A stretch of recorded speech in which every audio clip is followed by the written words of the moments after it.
Because it is a public meeting, and the recording will be posted on the advisory committee's webpage shortly after the meeting. For everyone's preference, today's agenda can be found under the first tab in the meeting materials. Go ahead. So welcome advisory committee members. The time is now 2:03 and I'll call the October 3rd meeting to order. My name is Mandy Weeks Green. I'm the Boards and Commissions Director, and I would like to give a warm welcome to everyone joining us today. I look forward to engaging in this work with each of you. And we'll start with a brief overview of the agenda for today. We'll begin with roll call, but I'd also like to take this opportunity for members to get to know each other. So we'll also have a question. What is your favorite thing about fall? So if you wouldn't mind answering what your favorite thing is about fall when I call your name. And then we'll approve minutes, and then we'll hear public comments. And after public comments, there'll be a presentation from John Bartholomew and Tom Nash. And following that will be the board's new analytic support initiative. And then there'll be a motion to take up by a member. And after that, there'll be an update on the primary care non-claims information. And finally, an update on the benchmark. I encourage committee members to ask questions and to help facilitate our feedback and conversation and any recommendations that we might have for the board. So thank you all for your time and efforts. And I'll turn to roll call. I will call members by their first name in the order listed on the agenda, which is in alphabetical order by last name. When I call on you, please unmute your microphone and let us know that you're here and what is your favorite thing about fall. And then please mute your microphone again. Krista? Good afternoon, everyone. I'm Krista Abel. I'm the director at Virginia Mason Franciscan Health. I love the fall. Fall is so beautiful, and probably my favorite thing to do is I love to hunt for chanterelle mushrooms here in the Pacific Northwest. It's just so much fun to get out in the woods and get muddy and pick some mushrooms. That's a good one. I wish I had the skills to identify mushrooms, certainly on my list. Megan?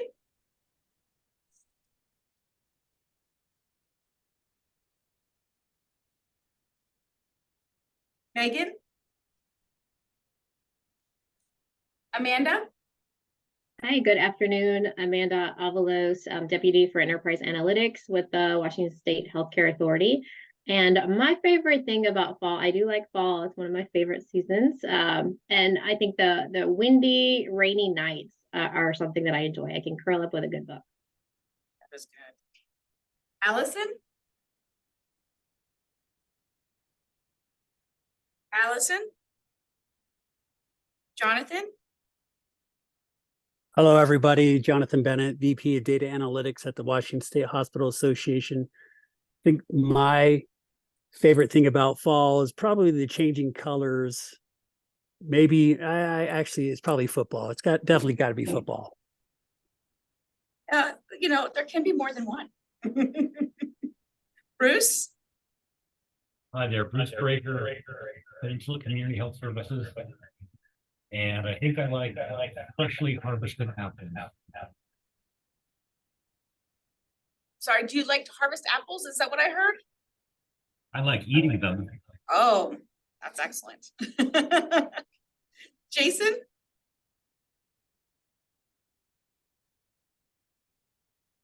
Jason?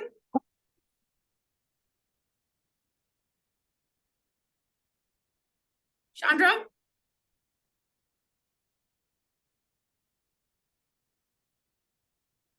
Chandra? Leah? Good afternoon. This is Leah Hull-Marshall, the Washington Health Benefit Exchange. I use she, her pronouns, and I'm our general counsel and chief strategist. One thing I love about fall is being able to have an excuse to make, any kind of casserole, basically. Just yummy comfort food. Love a good casserole. Li Chao? Hi, I am Li Charlie. I'm the chief actuary with OIC. My favorite thing to do on fall is going out for a walk and looking at all those fall leaves. Yes, so pretty. David?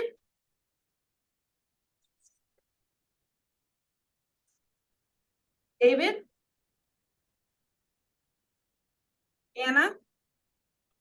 Hi, everyone. I'm Anna Morales. I'm the National Director of APM Reporting at United Health. And the one thing, my favorite thing actually about fall are the bonfires with family and friends. That sounds nice. Hunter? Hi, Hunter, health economics consultant for Health Trends. And my favorite part about fall is, yeah, the turning of the leaves. I grew up in Florida, so I can just appreciate the simple fact that we have seasons to begin with. Thank you. Mark? Good afternoon, Mark Pregler, Director of Data Management and Analytics with the Washington Health Alliance. My favorite thing about the fall is weather, football, and coming baseball playoffs. Also torn on many. Mark? Oh, sorry, Russ? Hi, good afternoon. I'm Russ Schust. I'm a Senior Director of Population Health Analytics at Optum. Fall for me also is turning of the leaves. The colors are just amazing. And also my wife and I like to go on the weekends and watch the birds migrate from north to south. That's a lot of fun to see coming up in the next few weeks. That's really beautiful. Mandy?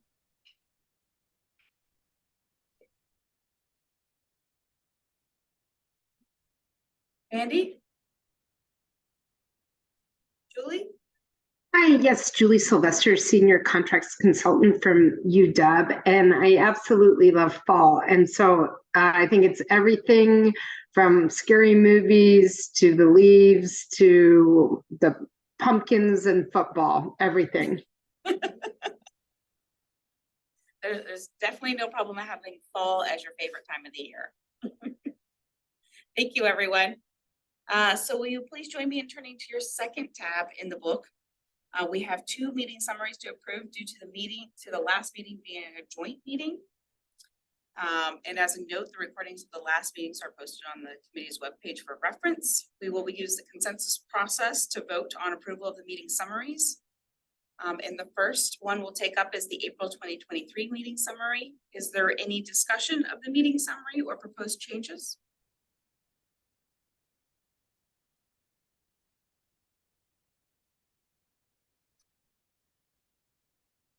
Is there a motion to approve the minutes? Megan, it's Russ. I make a motion to approve the minutes. Is there a second? I'm sorry, I think I might have talked over you. Who's seconding? This is Leah. I'll second. Thank you, Leah. All in favor, say aye. Aye. Aye. Any opposed? Motion approved. So, and next we'll take up the June 2023 meeting summary. Is there any discussion of the June 2023 meeting summary or proposed changes?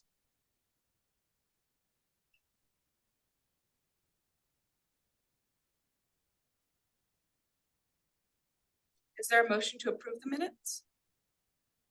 Megan, it's Russ. I'll make a motion to approve the minutes for the June meeting. Thank you. Is there a second?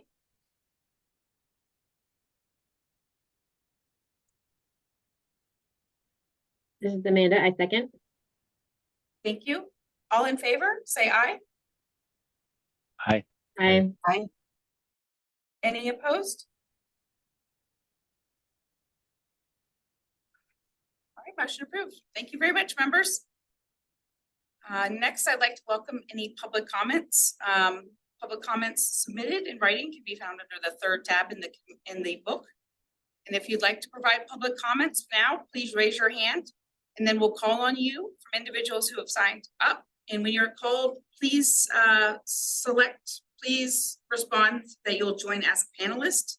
This will help you enable to be speaking and help you join the meeting. And when you join, please state your name and affiliation before speaking. Please don't raise your hand more than once so that everybody has an opportunity to provide public comments. And I will transition this now over to Teresa, who will be facilitating public comments. Hello, everyone. So just double checking that there are no hands raised that I see. If that is correct. Mandy, do we have anybody that has signed up to speak? I don't have anybody signed up to speak. I'm just checking hands raised as well myself. Great. Give it a minute just to see if anybody.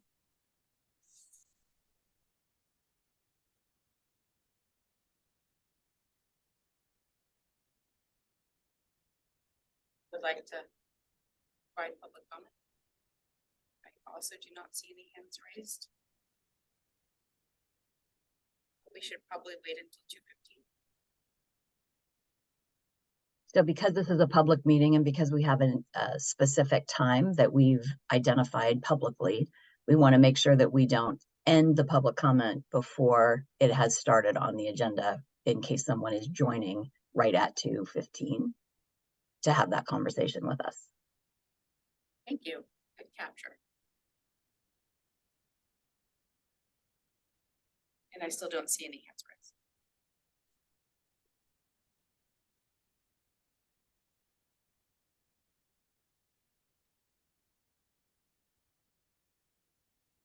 And since we just have a minute, if we had longer, we might move to another agenda, but since we just have a minute, we'll go ahead and hang on for a second. Yeah. Thanks so much for your patience.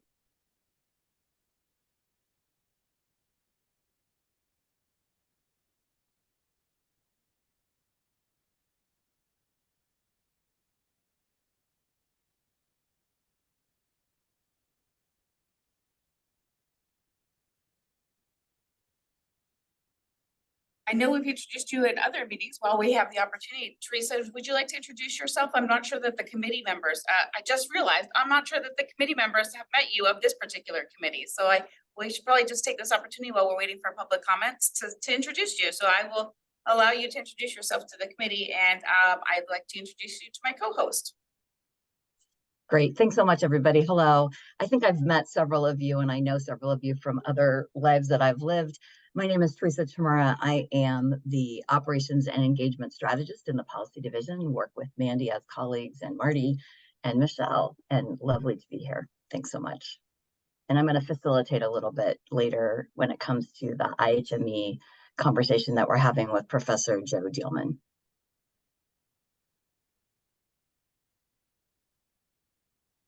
I have 2:16 on my clock. You're good. Mandy, so I think hearing none, going once, going twice, I think we're ready to move on to the next agenda item. Thank you, everybody. Thank you. Next, John Bartholomew and Tom Nash will present on hospital costs, price, and profits project, and I welcome John and Tom. Thank you, Mandy, and pleasure to be here today. Thank you for having us back. We have updated our methodology since the spring call. I'm happy to hear in the last meeting we were in, the things people liked about spring, and now we're already in fall. So I can't believe it's been a season and a half, but we've been working quite a bit, Tom and I, with the HCA team.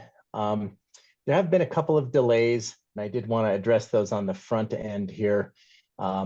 Just state contracting issues. It's not the easiest thing to navigate, state procurement issues. I certainly know that from my experience in state government. There's many technicalities, but we are happy to bring an update of our methodology and a little discussion that I hope we have on how this analysis really fits in with everything else, not just the Advisory Committee on Data Issues are doing, but the Healthcare Cost Transparency Board. And in looking at the annual report that came out just last month, really not too long ago, September 2023, you'll see the big data projects in that annual report. And I do want to address today, I have a couple of slides specifically on it, how this analysis is really complementary and companion analysis and will prove to be quite helpful in looking at some of those data projects data projects from that were front and center in the annual report from the Healthcare Cost Transparency Board. So thanks for having us back, Mandy. I think we can get to the next slide.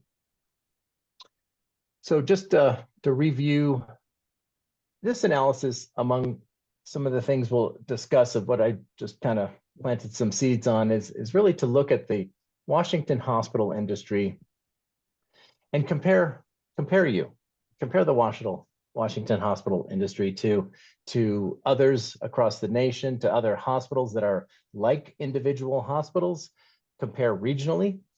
And I do have actually a question or two for this committee when we get to that slide about some of that.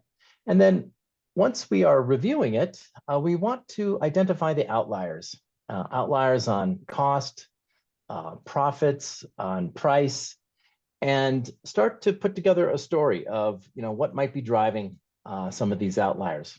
It could be acuity, it could be a variety of things, and it also could be just the location.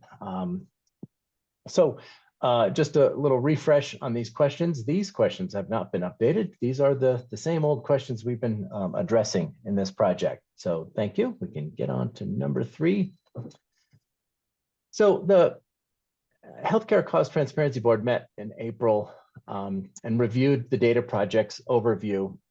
And A through D are the 4 familiar data projects: cost growth benchmark, the performance against the benchmark, cost driver analysis, and the primary care spend measurement.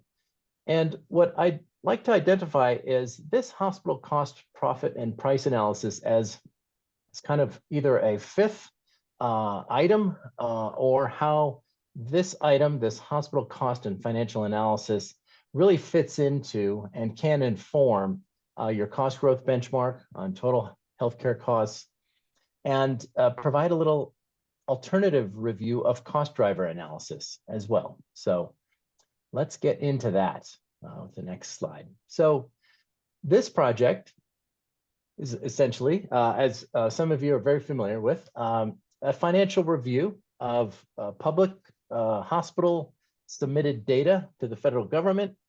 And what Tom and I do is we use very public open source formulas to summarize that information into cost, price, and profit.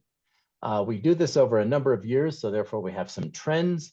And once we do that, it's important to start looking for outliers. Who's around the average or normal? Who is above average?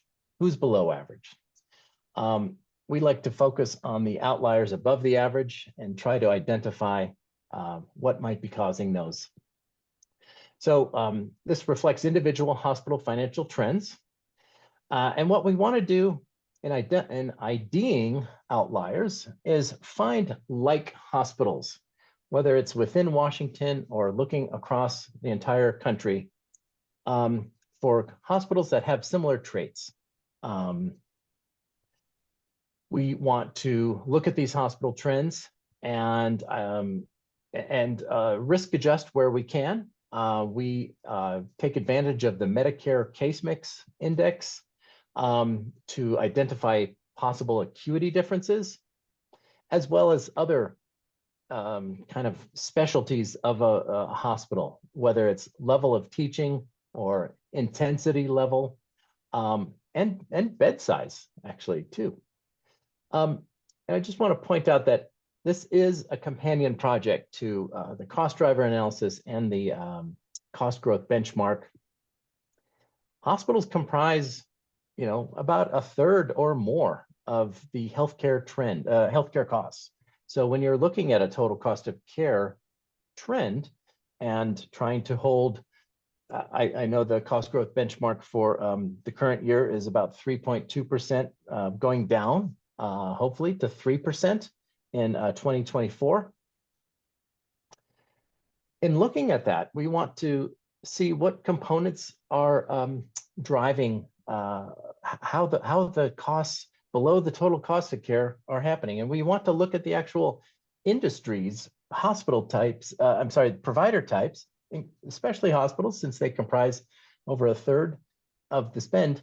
Look at those trends and look at who's meeting those benchmarks and who might not be, and better understand why. And that could help not just the committee, but also the board could help you be informed in how these on how you're going to meet these cost growth benchmarks if you're going to meet them, and what might be causing if you're not going, what issues might be causing you if you don't meet them. Let's get to the next slide.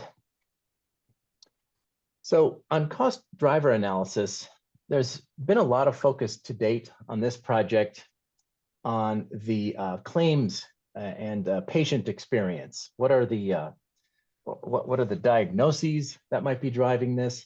But there's really two approaches in identifying what by a cost driver analysis, and that is certainly one. And certainly states are doing this if they have an all-payer claims database. With all that information, it is now somewhat easy to start reviewing that information, that claims data, for that patient member perspective of what kinds of high cost needs or what kinds of high costs there are. But there's also the provider perspective. And identifying the cost drivers from a provider perspective is by looking at their financial information, looking at the industry, so to speak. And since hospitals do comprise of most of the healthcare spend, they're the biggest share of healthcare spend. And because there is such a wonderful data source available through the Medicare cost reports, nearly 6,000 hospitals across the country submit information annually to the federal government.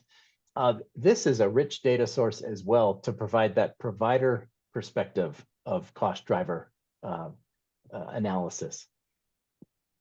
Not all hospitals, even if you control for differences between them, have similar costs.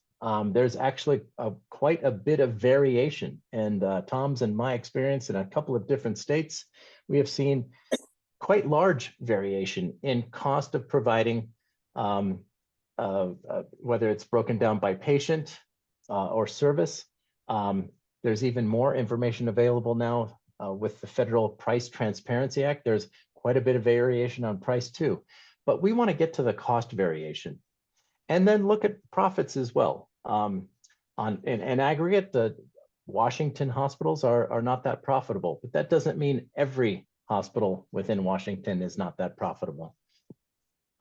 So when the proposed hospital financial analysis is conducted, I think members of the committee or the board will have a deeper understanding of the business side of hospitals operating in their state.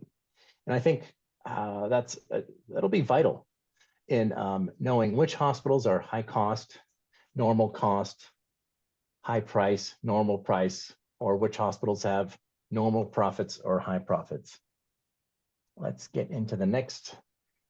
And this is one of the other data projects that the committee, this committee and the board are reviewing. That's the cost growth benchmark. And that is, there are some pretty noble goals with a 3% trend next year, continuing into 2025, and even going down by 2026.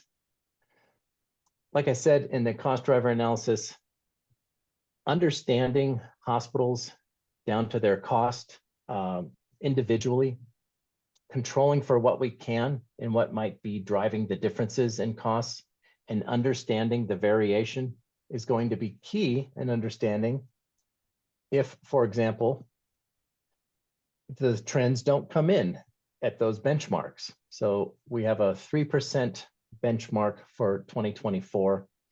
If we find that the trend actually comes in at 3.5%, it's going to be interesting to start unraveling that onion to understand why.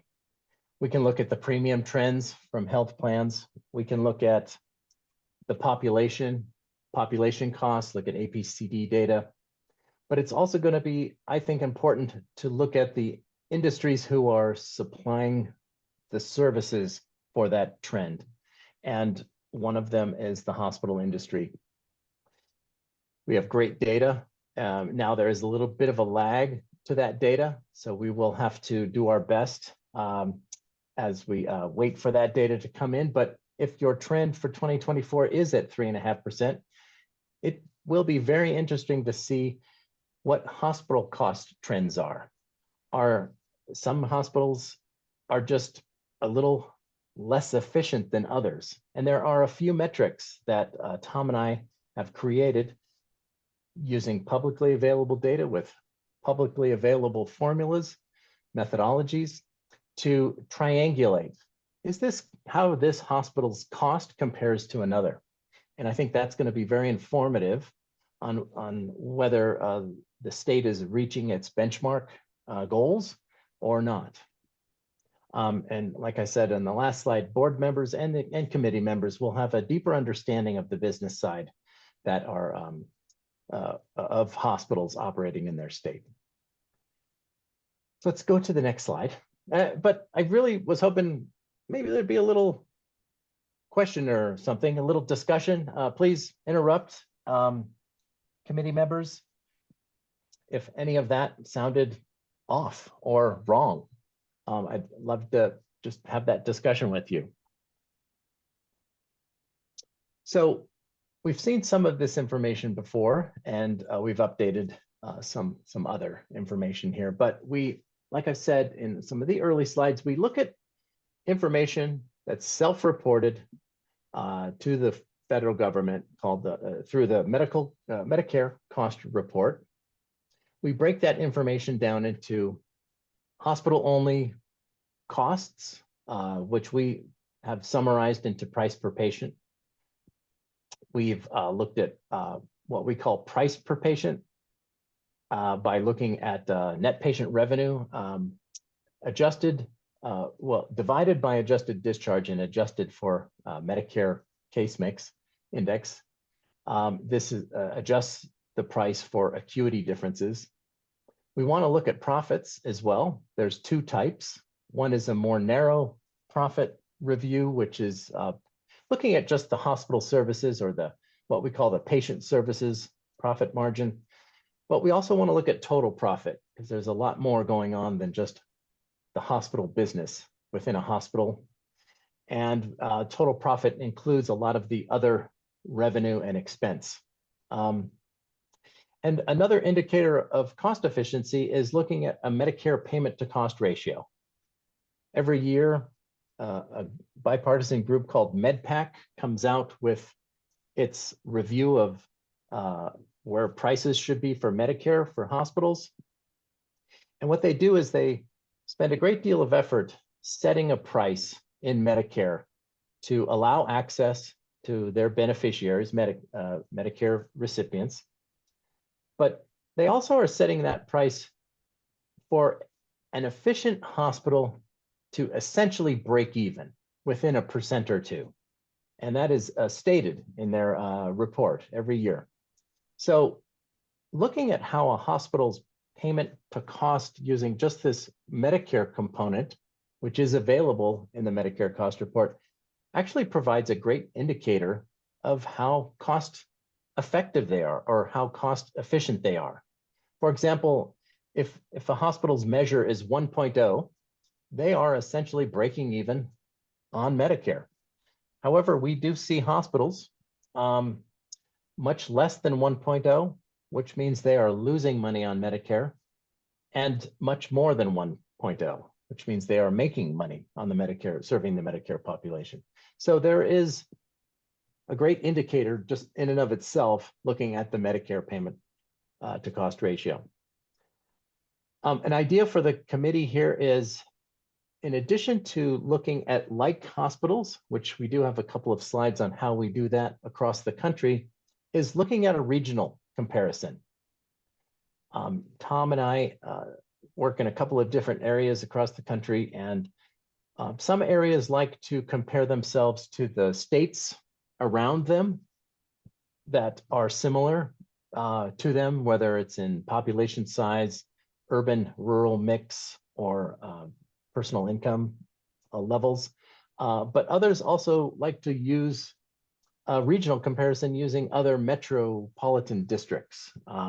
So one of my questions for the committee is this a type of benchmark that you would like, a type of regional comparison, looking at similar to a metropolitan statistical area, an MSA, we can look at what are called CBISAs, a core-based statistical area. This information is reported in the Medicare cost report, so it's easy to group hospitals into their like MSA-like grouping, a little bit broader than a zip code. So we can look at Seattle, for example, and compare Seattle hospitals in group, in aggregate, to other metro areas across the country. I threw a list out here just to get some reaction. Some of these towns have possibly very little in common with Seattle, and some have more in common with Seattle. So I hope I elicit a little response. Yes, sir, Mr. Bennett. Yeah, so Jonathan Bennett, the Hospital Association.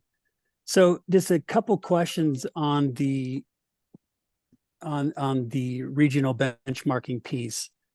So there's a lot of CBSAs, right? There's roughly about 1,000. And if you look at the metropolitan, I think there's roughly about 300. Are you going to look at it from the metropolitan standpoint? So comparing those 300 to get a better perspective of how the Seattle area, Washington State compares to others, or if you're planning to use the ones that you've got identified, how did you go about identifying those? I'm just trying to get some clarity around that. Certainly, thank you. So this is why we present to the committee, the Data Issues Committee first, is to get feedback on, and then the HCA staff will make decisions and then tell us what to do. We think this is one comparison among many that we should make, comparing Seattle to other metropolitan areas across the country. I think some of these cities listed here, Springfield, for example, maybe have no bearing on Seattle. However, San Francisco, maybe Los Angeles, maybe New York, cities that are on here that we could certainly add. Chicago maybe makes sense. Denver could make sense. But I'm looking to HCA and the committee for guidance on what you would like to see as a regional comparison. We could compare Tacoma to Seattle and Spokane as well. So we could do a series of these, I call them CBISAs, these core-based statistical areas within Washington. We can look at Seattle in terms of size and compare it. We could do either simple population size and look at similar CBISAs that have a similar population. Any number of ways, or out of just curiosity, maybe this committee and HCA would like to see how Seattle compares to LA, San Diego, San Francisco, Portland, West Coast cities, and East Coast possibly cities, bigger metropolitan areas in the Middle East, Midwest. Forgive me. Tom and I are open to suggestion. That's why we're throwing it out there. It looks like in my list, Julie Sylvester's hand came up first. So, and then we'll go back to you, Jonathan. Yes, Julie. I would say I would like to see, if we're going to do any type of comparison, we make sure that there are regions that have the same cost of living and the same are similar. So, I'm not sure what a nurse in Springfield, Missouri makes compared to a nurse in Seattle, Washington. I'm pretty sure labor market between Seattle, LA, San Francisco might be a little bit more applicable than, say, some of these other areas. So that's just what I would say is, and there has to be, there's information out there all the time that compares us. So we should be able to pull 5 or so markets that are very similar to Seattle.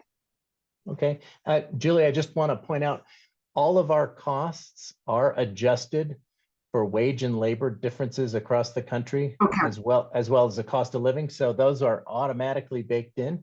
But I agree with you. There are some other things that we could look at to make sure we're comparing an apple roughly to another apple. Great, And, thank you. 5 or so markets, I think is a good number. Mr. Bennett and then Leah. Yeah, I was going to state making sure that we keep everything apples to apples, I think is going to be key. And I think there are some unique pieces around the Washington State, Seattle area. I mean, we serve as a regional support for many other states to get care. So, I mean, I just want to make sure that the context when we're looking at this and we're comparing to other areas, if we're keeping it apples to apples because of the nature of the ecosystem that we play here in Washington State, which I think is an important one to note. Absolutely. And I don't want us to get too high centered because this is not the only comparison one should do. This is one of many. What Tom and I have found to be a rich piece of information is creating as many comparisons as possible, because there's no simple one type of comparison or no one set of other areas to compare yourself to. That's why in a couple slides from now, we're going to look at how we're going to compare individual Washington hospitals to other like hospitals, how we should compare Washington systems to other maybe it's system averages, system medians within the state, within regions. But I am taking lots of notes, and I'm sure Tom is too, so thank you so much. And yes, there are a lot of unique characteristics about Seattle. Denver, we hear a lot of unique characteristics about Denver. I'm in Denver right now from serving, Wyoming, and east of us is Kansas. A lot of specialty cases come in to the Denver region. But absolutely, we want to try to make meaningful comparisons, and so that we can get some insights from them. Leah, please. Good afternoon. Thank you for the thoughtful questions. I might have a slightly different opinion, but I think in general, like a manageable number of comparisons is good. I liked concept of comparing several of our regional areas. So what I would agree with is that context is really important, but there might be important things to learn, even though there are differences that need to be taken into account. So I like kind of one that's some national comparators. 5 seems great. Maybe one that compares within our state. And then being really clear about context, about what we would expect, that there would be differences based on some of these. But I don't know if it's possible, but thinking about areas of the nation that tend to be less or more efficient, a mix of those as you're also thinking about other things can be helpful, because one of the reasons comparators can be helpful for us is we might learn things either to avoid or emphasize from looking at those. Certainly, I agree with you, Leah. I think there's a lot going on in Massachusetts around what they're trying to do with healthcare costs, and Maryland and how they pay hospitals one rate across the 3 major payers, Medicare, Medicaid. So I think that a very rich statement you made, and I agree with you. There's things we could pull in from certain areas that we know there's some interesting things going on. Let's see how we compare. But I also like that you agree, Seattle, Tacoma, Spokane, a couple of within the Washington state would also be some fun analysis to understand. So thank you for that. Russ, please. Hi, John. I just want to add to some of the other comments that have already been said. And in my past, having managed Medicare finance shops and understanding how people utilize care, not necessarily specific to hospitals, but just in general Medicare beneficiaries, I wanted to mention that, in my opinion, Denver is most like Seattle. So I'm glad that you have Denver in the list of comparators. I would just advocate that we keep that in there. I know you're going to add several others to it as well, but Denver is even more like Seattle than Portland in the data that I see and monitoring analytics around things. So I'm glad it hit your list. Well, thank you very much, Russ. And that's interesting to hear. Denver's more comparable to Seattle than Portland. So thank you. I just wish we had a coastline. That'd be cool but anyway, that's me. I'll take the mountains. Okay. You know, Tom and I are not doing this in a vacuum in Washington. What we do is very similar to a nonprofit group called the National Academy for State Health Policy. They have a hospital cost tool. I actually work at NASHP, and I still am in touch with some of the folks who work on that tool. Other areas around that are using our analysis, not just the St. Louis Business Health Coalition. They're a small purchaser representative within the Midwest. Real fun project and a very engaged community in trying to look at what's driving their premium increases. Of course, Colorado Medicaid is where this analysis originated. And but it's interesting now that our Colorado Division of Insurance is using our analysis in their public option and understanding there are some targets within the Colorado public option that need to be met both at the plan level and at the hospital level. And our analysis is helping serve that detail. So we're excited to bring this next level to Washington.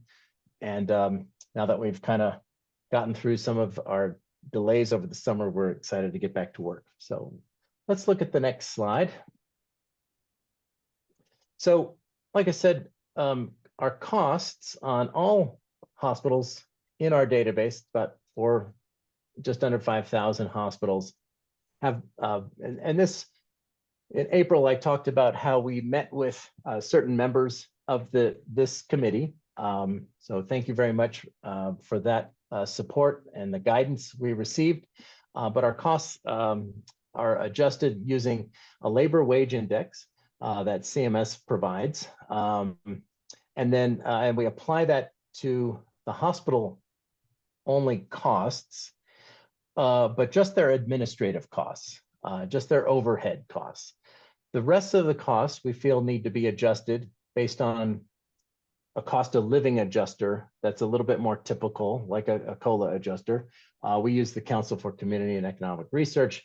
We apply that to the rest of the costs, the services costs. And then we also adjust the price data, which is the revenue side. So this revenue is adjusted using the Medicare Cost Report Case Mix Index. Now this is an acuity measure. It does have its faults. It does have its, let's say, strengths and weaknesses. Some of its strengths are, well, we have this metric for all hospitals in the country in our database for every year. Its weakness could be that it's only on Medicare population and it's only on inpatient. However, there has been some analysis done, I think by Washington State Hospital Association, as well as in Colorado. The Medicaid department also did similar analysis using all payer claims database information. They were able to see a correlation between the Medicare case mix index and other payer case mix indices like Medicaid and commercial payers. So they did see a big correlation between the two. So we feel it's a good enough proxy to apply across all payers because of the analysis that Washington State Hospital Association did, as well as other states that Tom and I are in. And we adjust this price, excuse me, by that case mix index. Next slide, please. Mentioned this before. Here's a little more detail on that. And this is what we call the Medicare payment to cost ratio. And we call this a cost efficiency indicator. I explained briefly before how Medicare through the bipartisan MedPAC group annually reviews Medicare prices. In setting those prices, they attempt to set a price that an efficient hospital will break even at within 1 or 2%. And we have information within the Medicare cost report on Medicare payments and costs. So we are able to look at how that hospital does. A 1.0 implies you break even on Medicare. And greater than 1.0, you are turning a profit, you're making a margin on serving your Medicare population, and less than 1.0, you are losing money. And if you have a metric like that, you can now compare hospitals across each other to see how efficient they are in serving their Medicare population. We do have other adjusters that I think I have its own slide on at the bottom of this one. So let's just go to the next one. Now, these additional groupings are an attempt for us. So we talked earlier about comparing our Washington hospitals to other regional-like areas. We also want to compare individual hospitals to hospitals like them. And what we've done is created a list of categories that we turn into metrics and then group hospitals that have similar metrics. So one of them is this teaching intensity measure, and this will capture the level of teaching a hospital employs. Another is a service intensity measure. Some hospitals have one intensive care unit and another hospital may have none, or several intensive care units, a neonatal intensive care unit, a burn unit. So we want to not compare a hospital that doesn't have any intensive care to a hospital that has a lot. We want to compare like intensive care levels to each other. So we created a service intensity measure. And then of course, there's the acuity measure. It could be because where the hospital is located that might have a higher or lower acuity. But we can certainly turn this measure into a group, and between these three, including bed size, we can now start creating hospitals that are like each other. Let's go to the next slide.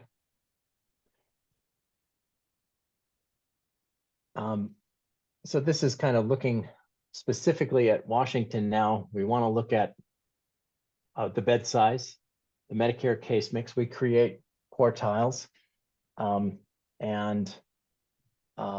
then put hospitals in their individual quartiles. We do that for teaching and service intensity. And what we do is we try to target the number of peers in that group anywhere between 5 and 20. Sometimes we need to either narrow the criteria or broaden it depending, but we think a good number of comparators of an individual hospital are between 5 and 20.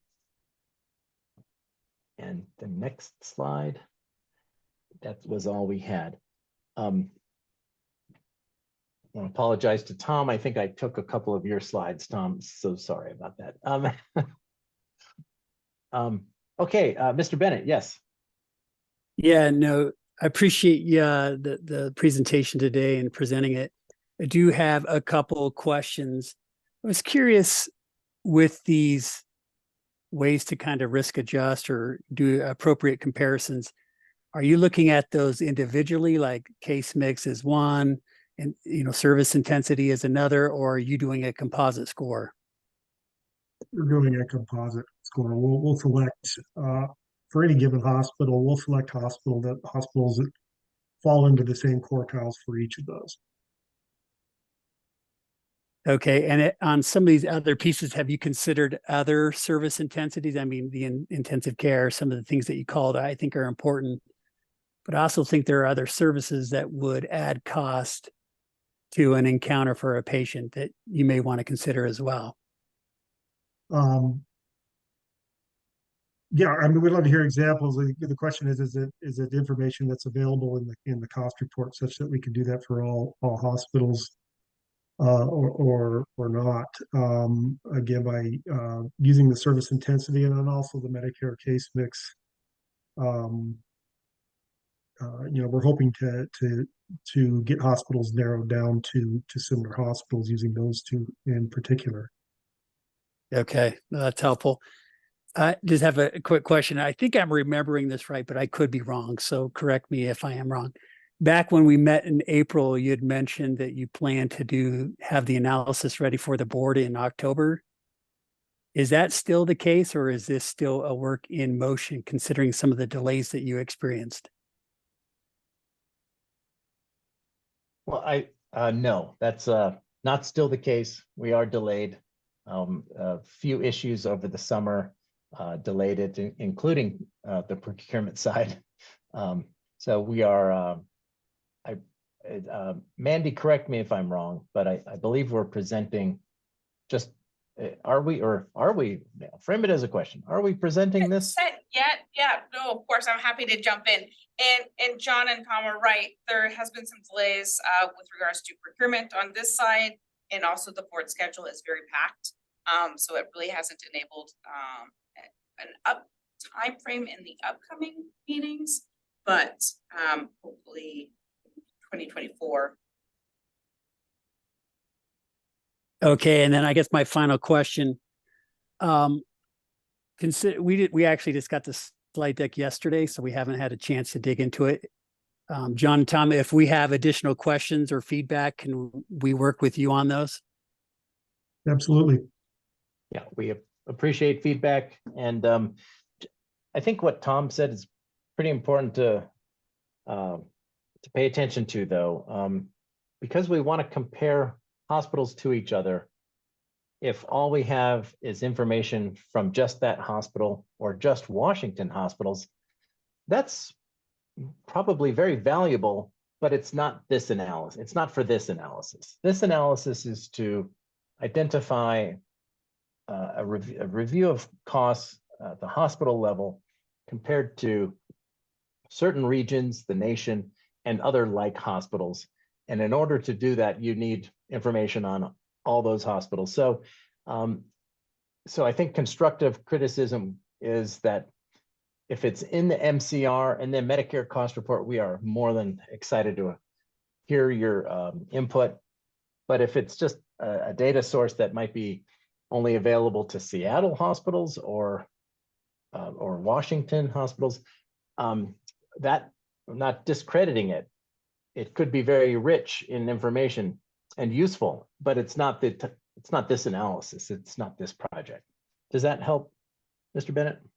Yeah, no, that does help. But I mean, you guys are Okay. supplementing the cost report with others. And so like with the case mix index and others. So I Sure, applaud you yeah. for doing that. And there's ways to go about I guess, enhancing the cost report that we would look at it through that lens.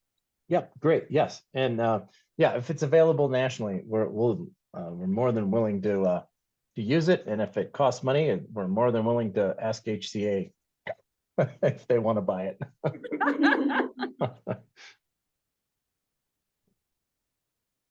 All right. Well, thank you again. And Tom, I think I stole a couple of your slides. Sorry about that. No problem. Thank you, John and Tom.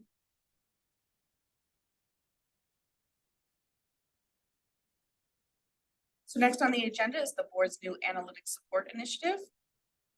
Next slide, please. So the board is very excited to participate in this new initiative, and we're very grateful to have this grant funded opportunity.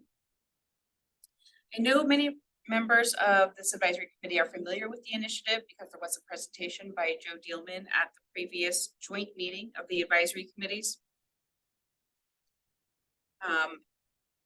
And today we'd like to continue with the ASI work and get some feedback from this group. We'll begin with a brief review to ensure that everyone is familiar with the work and how it fits in with the other projects that the cost board has. And we'll discuss how this committee can assist with the initiative by discussing, considering, and providing insight on suggested analytic products, as well as discussing and providing feedback on case use scenarios. Next slide. Oh, thank you. When you consider the analytic products and case use scenarios today, I think it'll be helpful to keep in mind the board's identified goals in the initiative. You know, like, does the case use scenario or product fill a board need? Can we ensure that the analysis doesn't go too far into the weeds, and so that it is relatively simple? Can the result be presented easily? And will the results provide information that can result in action by the board? Next slide, please. It also might be helpful for you to keep in mind the board's legislative mandate while you're doing these considerations. So the board is tasked with the total healthcare expenditure, identifying cost drivers of health, establishing the cost growth benchmark, and identifying spending growth rates, as well as utilizing all of these tools and the other tools that the cost board has to make recommendations to the legislature. Oh, I'll turn it over to Amanda. I'll close down. Thank you, Mandy. So we're going to take a moment and step back for a data projects overview. We have a lot of different data work streams related to the cost board. So let's just take a moment and look. So we have 7 workflows here from left to right, and I'm going to go through them briefly. So first, the cost growth benchmark. As you all are aware, the board established a specific target rate for the state to contain healthcare spending growth. So that was already set. So moving into the performance against the benchmark analysis. This really examines the total healthcare spending for both claims and non-claims, and it's based on data collected for this specific purpose. And that spending is compared to the cost growth benchmark that's to the left. And I'll provide a detailed update on this body of work later on in today's meeting. And so the third item is the cost driver analysis. So these are assessments really focused on what is causing the cost growth, maybe deeper dives into the data to get more information. This group viewed one of those a few months ago as part of a presentation of data from the All Payer Claims database, and there'll be more cost driver analysis in the future. Next, we have the primary care work, and this is really focused on primary care expenditures in Washington and our progress towards increasing it, the proportion of total healthcare expenditures that are attributed to primary care. And then we have the hospital cost, profit, and price analysis, and we just heard a nice presentation John and Tom shared with us just a few moments ago. And then the analytics support initiative, Mandy just introduced that. There was a previous presentation, and we're going to be focusing more on that right now. And so last, but definitely not least, is the consumer and affordability analysis. These are really for us to recognize that consumers are at the heart of this work, and that is our purpose. What this could look like is a qualitative analysis on experiences of Washingtonians. There'll be much more to come on this specific topic. So diving in now, what we're doing for the discussion ahead is really reaching out to members. Oh, Leah, please, I see a question. Thank you, Amanda. Do you want us to hold until the end? I'm happy to do that. Or if it's related to this slide, I'm fine to take a question. Yeah, if you just go back one slide. Something that was really helpful at the board when we first started talking about the different data sources and the different products that would be produced is maybe it's just one level down from this one. I find this super helpful because there's a lot and it's hard to keep track of them, at least for me. So I really appreciate this. And I like that it has kind of the outcome or a one-line descriptor.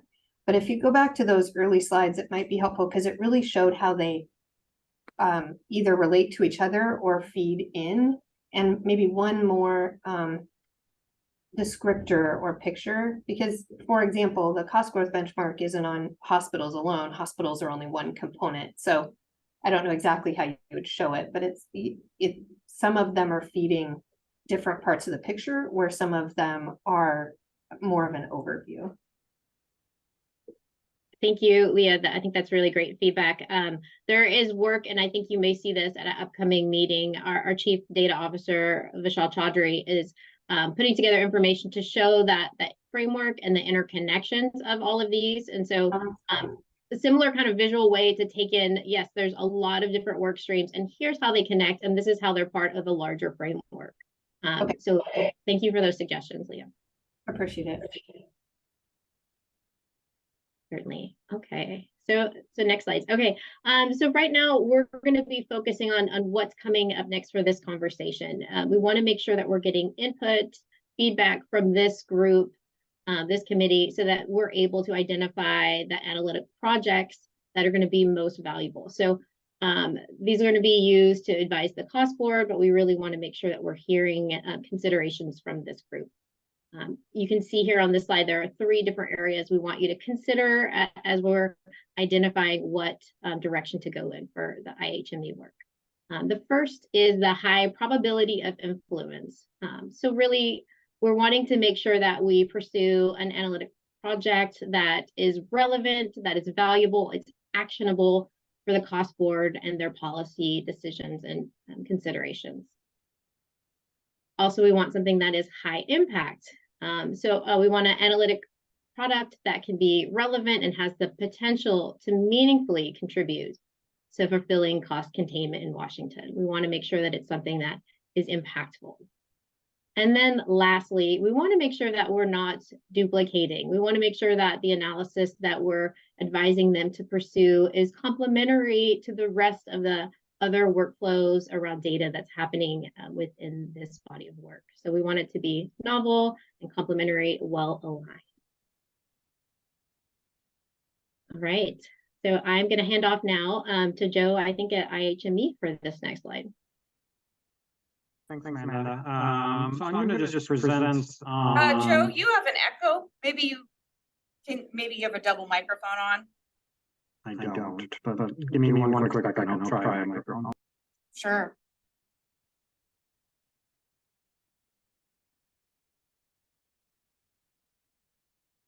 While Joe's doing that, I'll just add that several of you have seen this before in terms of, but this is for those of you who have not yet met Joe and seen some of the work on the background for IHME and the work that they've already done. The next 2 slides sort of remind everybody where he's coming from and the special expertise he brings to this analytic strategy initiative work that is funded by Gates Ventures and Peterson Center. And now Joe's back. Let's try it again, Joe. Yeah, is there still an echo or is it not so Nope, bad? all good. And I just reminded everybody that for those of you that haven't seen you before, that this is sort of a quick overview. Good, thanks, Teresa. And thanks everyone for giving me the time today. Sorry for the echo. I'm traveling in a hotel room on the East Coast today. So, very quickly, I think the slide that Amanda shared just before this one is a really great jumping off point. The idea that those are the 3 metrics that we want to evaluate the analytical support initiatives work is really paramount. It's really important. And so just to reiterate those, it's, what contributions from the ASI, the Analytical Support Initiative, what contributions have the highest probability to do something? If it does something, how impactful would it be? And then finally, is it novel or is it duplicative? And so those kind of 3 things are the yardstick that I want to use today to inform our conversation. So as a reminder, I presented a slide that looked like this before. It highlights some of the work that my team has done in the past and is ongoing work and is very much at our disposal to be used to inform the work that we do as part of the Analytical Support Initiative. And so that work is tracking spending and utilization. And what we mean by spending is it can be just total amount of spending, but it could also be spending per capita or per beneficiary or per case. We also look at something that is comparable to price, spending per encounter, where an encounter would be a visit or prescription or an admission. And then we also look at utilization. That includes, just the number of visits or admissions, but we can look at that in per person terms or per beneficiaries. And then again, something that we can do with our data set that I think is quite unique is we can look at it per prevalent case. And so an example of that would be that we could look at diabetes spending per diabetic in the state of Washington, or for that matter, in King County. Or we could look at visits at an outpatient clinic for diabetes per diabetic. So that ability to tie back to the underlying disease epidemiology, the disease incidence and prevalence is something that makes the data and the project that we've done quite unique. So we can break that out by state and county. So if we want to compare Washington to Oregon, we can do that. If we want to compare King to Pierce County, for that matter, King County to LA County, we can do that. Our analysis produces a time series. And so the work that we've already done goes from 2010 to 2019 with annual estimates. And as part of this project, we aspire to update that through 2021 or 2022. So that's a part of this project. But what we have now is through 2019.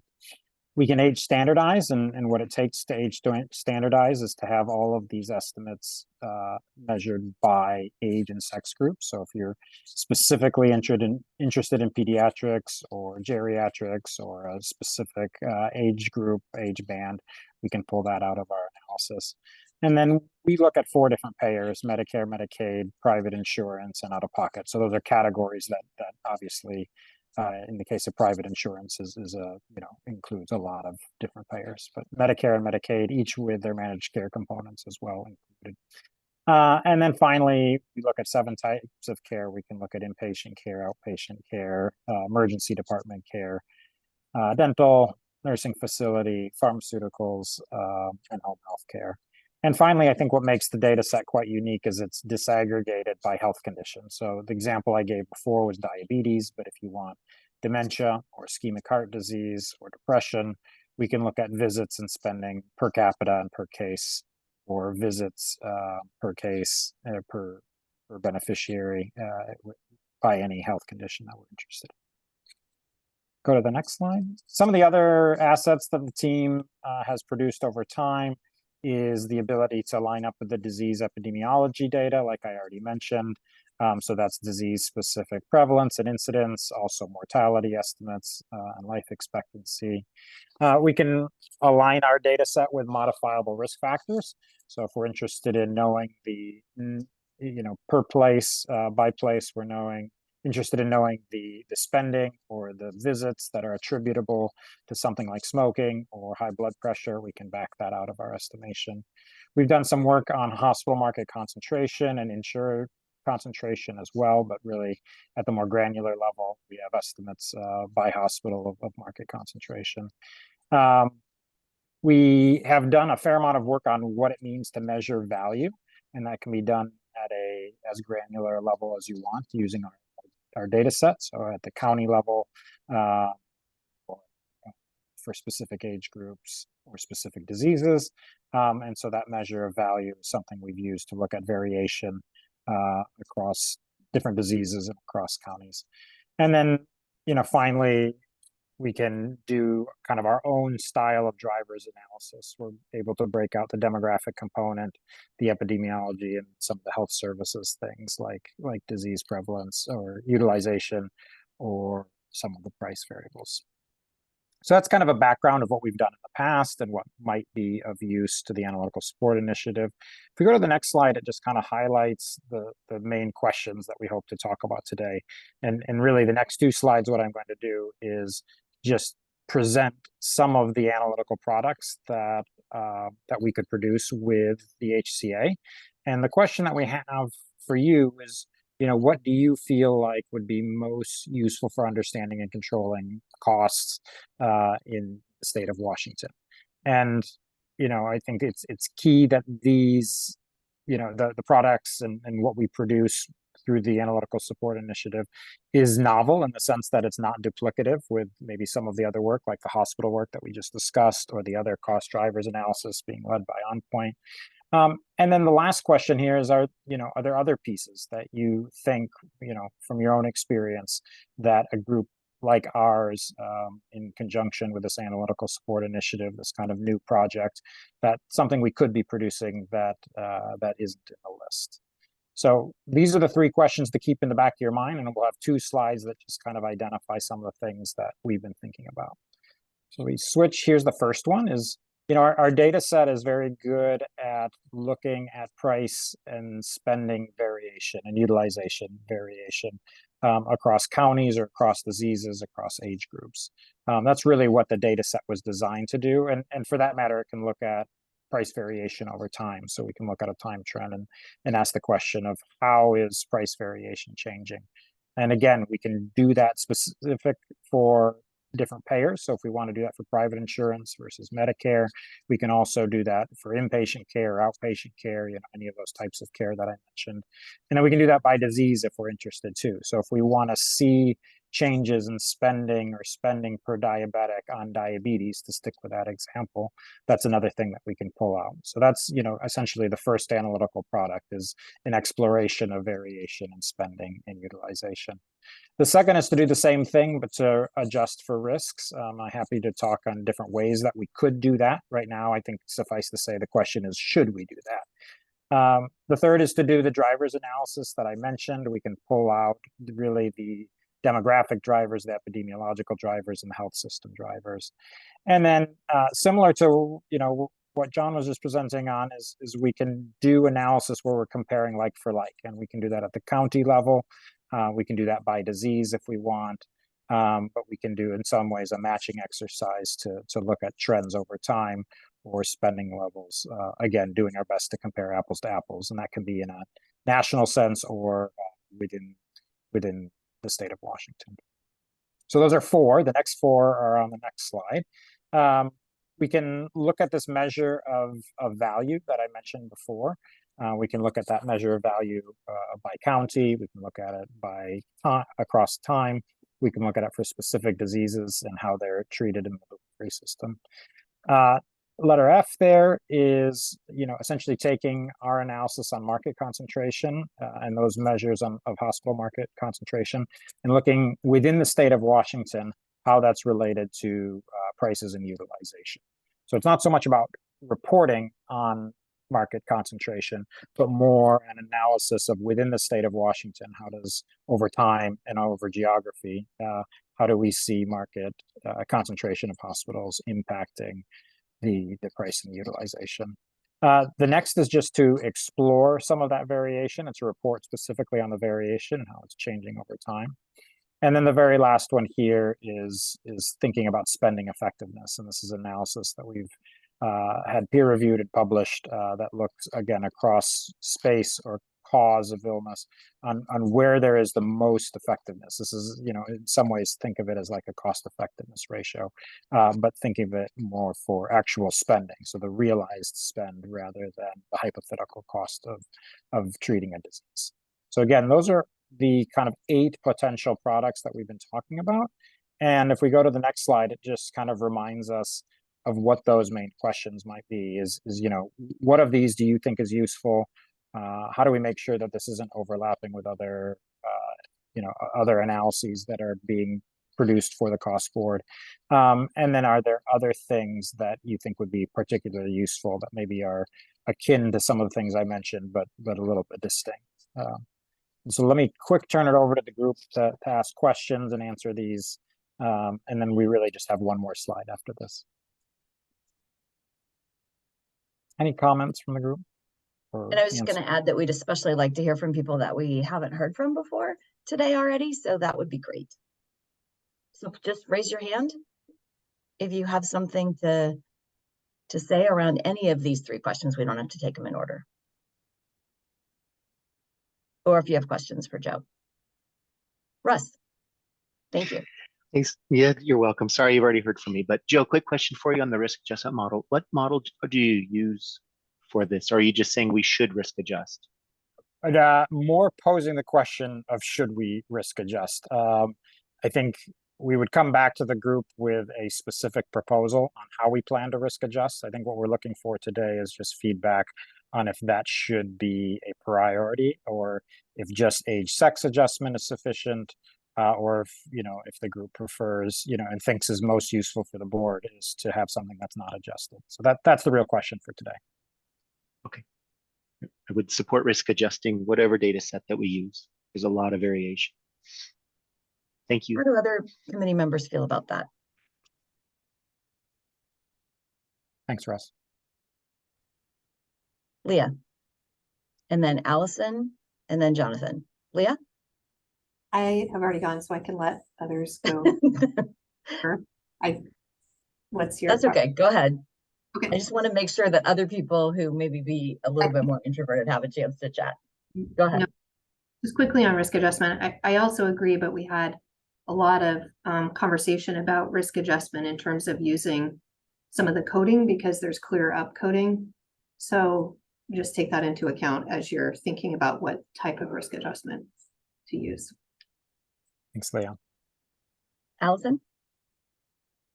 Yeah, I think we would support evaluating risk adjustment, even though we've had these prior conversations. I think that from the provider lens, some of this still seems unresolved for us in accounting for some of the shifts in patient acuity that we see that is real.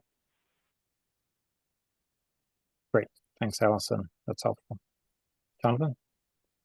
Yeah, we would also support the risk adjustment piece. I think it's going to be an important element considering some of the events that have taken place over the last few years, COVID and others. I mean, there's a number of variables that I think we need to keep in mind. And so if we can help normalize that information, I think we're going to all better be served. So we're in support of it.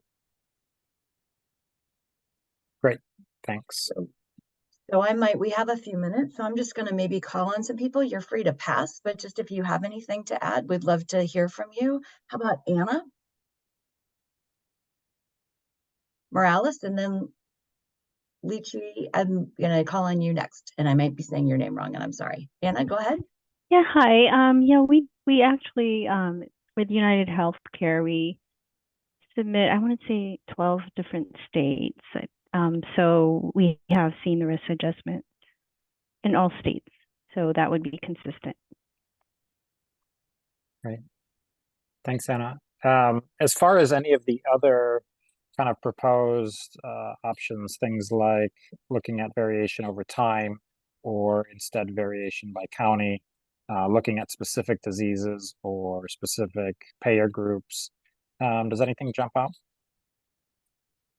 We can go ahead and go back to show the 2 slides before, if that would be helpful, rather than the questions.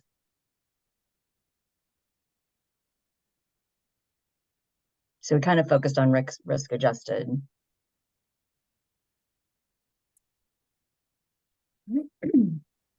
Krista, go ahead. Okay. So I hesitate a little bit just because I'm new to the team here when it comes to talking about risk adjustment, but I can tell you as we participated in different value-based arrangements, almost any kind of population that's evaluated to another has had some sort of risk adjustment component. And when I think about, specific populations such as like the special needs program compared to, for example, a Medicare Advantage program, there's just huge differences between patients and the risk adjustments with different patients. So I don't know if it's the DRGs that are adequately capturing the risk, but it seems like there should be something in addition to that and not just using DRGs specifically to capture risk. Thanks, Christina. That's helpful. And I think that I'm hearing a consistent voice that risk adjusting is useful. I think what we'll do is double back with this group and talk about some methods that can do risk adjustment without relying on upcoding, without relying so much on specifically claims data.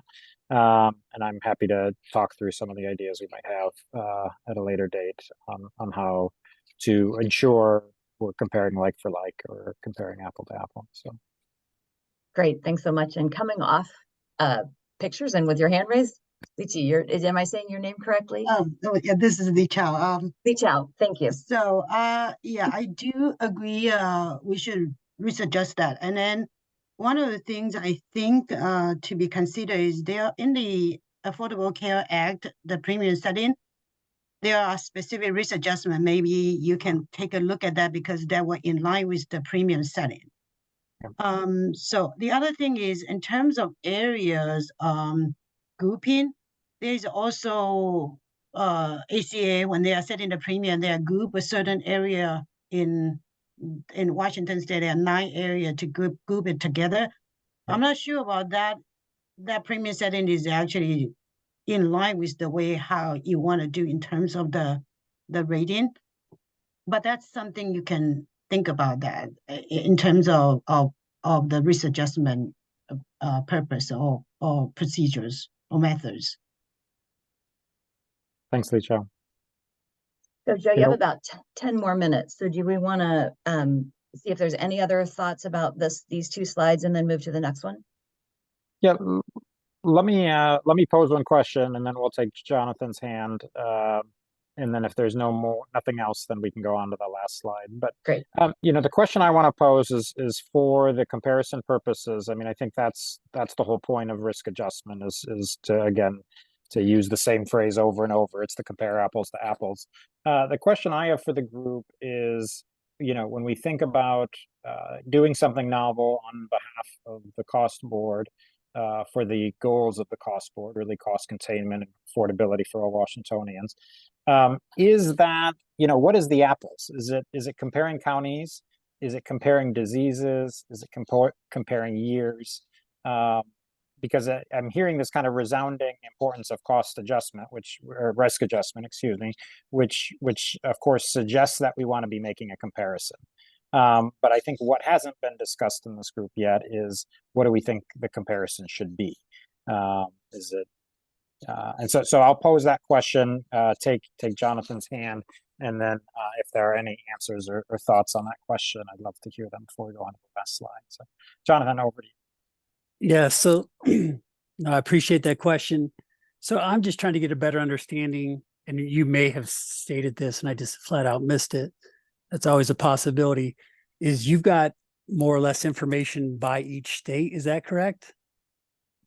By county, it can be, of course, aggregated to the state level. So we can compare, if we want, Washington, Oregon, or any state, of course, but we can also do county level analyses where we're comparing King County to other counties in the US that it looks like, or other counties if we want to constrain ourselves to Washington, we can look at comparing it to counties that it's similar to. So yeah, but the information that you have is at the patient level, like the line item level. Is that correct?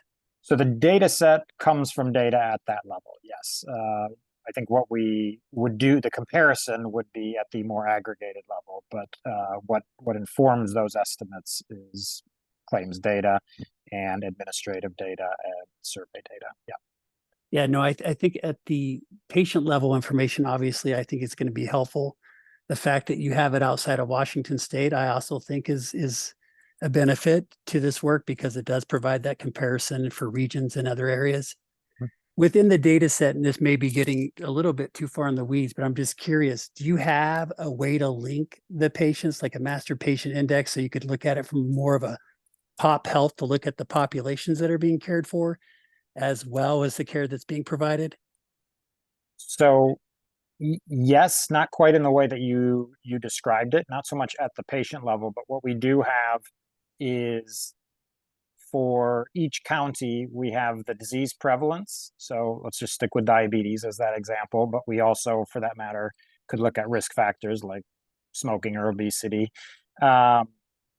And then we have the utilization of services for those same set of diseases. So there's 161 diseases. The kind of population health component is that we have the epidemiology, the underlying kind of disease prevalence and incidence and mortality for each of these diseases. And then the health services side is that we have utilization and spending on those same health conditions, again, by county and all those other categories that I mentioned, payer, type of care, where we could choose to focus. Leah, your hand shot up when I posed the question a minute ago. Great. Thanks so much, Jonathan. Go ahead, Leah. Yeah, I mean, I'm not sure how many of these you're looking to prioritize. And I was thinking back to the earlier graphic that Amanda showed us, I think, about what else is already being done. So I apologize that I haven't spent a lot of time with these 8 myself thinking about how to prioritize them, but I'm happy to do a follow-up. It would be helpful to understand either from staff perspective or yours, knowing the other work that's going on. And if you have thoughts about what might be complementary and kind highest priority to start with. Yeah, thanks, Leah. So it is something we've thought a lot about and talked a lot about with the HCA and the groups that we're working with. You know, I think there's two things that our data set offers that none of the other projects offer that I'm aware of, is the ability to, you know, really clearly look at geographic variation. That might not quite be true for the cost for the hospital report, but we can look at geographic variation outside of the hospital sector and look at ambulatory care, nursing facility care, pharmaceuticals. So that kind of geographic component is one, I think, thing that we offer. And then that ability to look at each of these estimates by disease is very unique to the data set. And so if we're interested in a subset of chronic health conditions, or if we're interested in diseases that impact children or older populations, that's another way that we can cut our data set. And again, look at changes over time. We can identify the diseases that have the healthcare spending that's going up the most, for example, relative to the prevalent cases. Those sort of ability to break diabetes from ischemic heart disease, from depression, and 157 other diseases, I guess, is another kind of really unique characteristic of this data set. Yeah, that would have been kind of my highest priority. I will just note the hospital market concentration would be, I think, thinking about other agencies that are also doing work around this, that would be one of my lowest, just because there's other work happening there. Not that it's not interesting. Thank you. Thanks, Leah. So Hunter, I see your hand up. Yes, I just wanted to follow up just in terms of the priority. I know we're very much in the information kind of gathering and analysis phase, but I do want to just still take a future oriented kind of frame in terms of what this information will actually do, then to guide certain, actions and recommendations. And that's where I think any kind of provider specific comparison then should also be paired then maybe with some further kind of drill down, because it's one thing just to kind of, flag a certain provider, but then what can those like hospitals then actually do to, kind of move where they are. And so with that being said, I think it'd probably be a lot easier to galvanize support, across the board if we were focusing also on disease state, because I think that's something that, people can kind of come together and, more, just take a targeted approach to, try to address.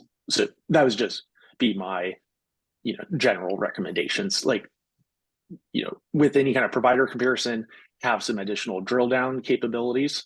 But then largely, I think having a disease state and hearing that your kind of way of looking at the analysis, be able to more benefit from that, I think would be valuable. Thanks, Hunter. I think that takes us nicely to the next slide, the last one that we haven't looked at, which is a little bit more future oriented. And so this is not, I want to be super clear, this is not a list of use cases that is meant to be comprehensive. This is meant to be suggestions for ways that these different, potential deliverables could be used. And so the 8 A through H is, listed on the right-hand side again. And those are the ones that we've just been talking about.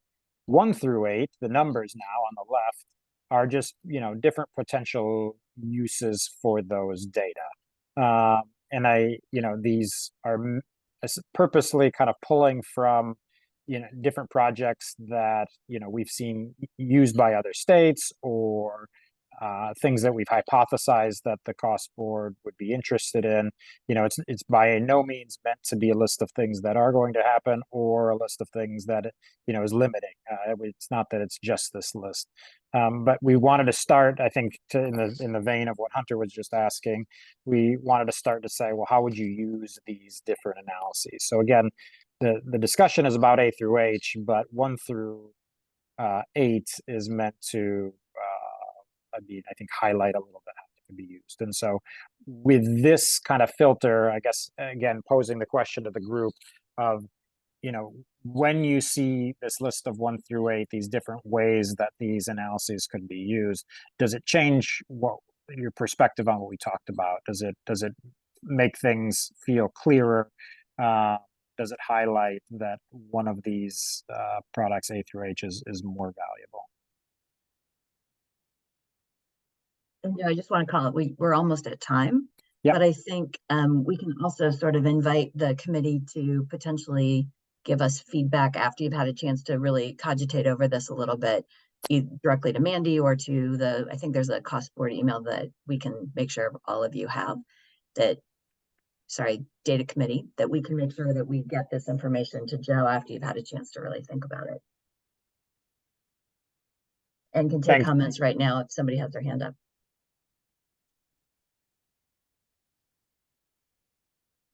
Go ahead, John. I'll just take 2 seconds. I mean, we're supportive of a lot of this and would love to continue the conversation. Teresa will take you up on that offer to provide more feedback. Right. But there are good things that we've got painted here, and we're look forward to seeing where this goes. Super. Thanks so much, Jonathan. Any other last thoughts or comments before we wrap this up?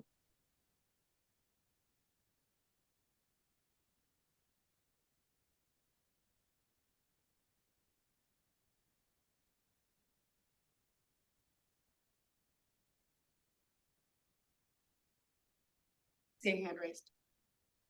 Russ. Yeah, hi, Okay. Teresa. I'll just add real quickly. Number 5, I think, is an interesting one. I'll provide comments after the meeting as well, because number 5 is a different space because of the incentive side of this. I've got thoughts on that. I manage incentives right now for Optum in Washington, Oregon, and seeing what that does. So anyway, I'll provide comments afterwards. Otherwise, this list is a great list. I mean, 5 is a good item also, but it has some nuance to it that when you start putting incentives on things, you get other outcomes that might not be intended. Or you use Unintended people. consequences. Yeah, right. Thanks, Russ. Yeah. Thanks, Thank you. Allison. Yeah, I just wondered in terms of the data, are there social determinants of health elements within the data? I mean, I kind of saw allusions to it on some of the prior slides, but I wasn't totally sure. So there can be quite easily. So at the county level, you know, we have a broad set of social determinants measured. And so, you know, it's not, we don't have social determinants measured at the individual level, you know, at the point of encounter. But what we do have is if we're looking at counties over time and changes, and again, for the purpose of doing comparisons, both within the state and outside of the state, it would be quite easy to layer on some of the social determinants that are best measured at the county and year level. That makes sense. Okay, thank you. Can I ask why you ask? I mean, I think we all think the social determinants are important, but I want to just flesh out if you have a specific perspective. Well, so I am with MultiCare Health System, and we have multiple hospitals in different geographies. And when we look at our own internal data and some of our own challenges with, you know, trying to be more efficient, the social determinants are absolutely a factor in us being able to be more efficient in certain areas.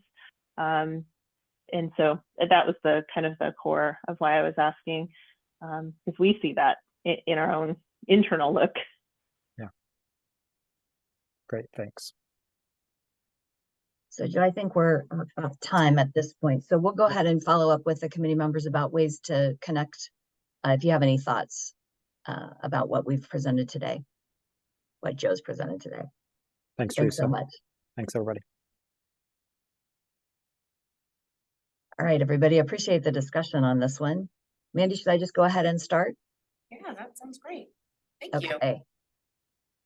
So we're moving to tab 6, where there's a motion that was also mentioned in tab 3, but this was tab 6, and this is the specific motion that was provided. And before we give Jonathan the floor to make the motion, we wanted to call out that an earlier version of this, you may have seen the original motion was brought to the June provider and carrier and Data Advisory Committee meeting, the joint meeting, where it was brought to the attention of those present, but there was not time and it had not been submitted ahead of time. So there wasn't a chance to talk about it at that meeting. That said, then a revised motion was presented at the September Providers and Carriers meeting. And though we lacked a quorum, we went ahead and had a discussion around it. And it was not supported by the committee, but at the meeting, Mandy talked a little bit about how we were addressing the questions that were submitted, and also that she was going to share that with the cost board. So Mandy, do you want to talk a little bit about what the updates have been since the meeting that we just had with the providers and carriers, and what your plan is to share it with the cost board? Thank you. So a lot of the information requested is generally public information. So I have been going through all of the cost board's materials and gathering that information and compiling it in response. I would say it only needs a little bit of touch up and additions of hyperlinks so that people can see the materials that I'm pulling the data from and the resources.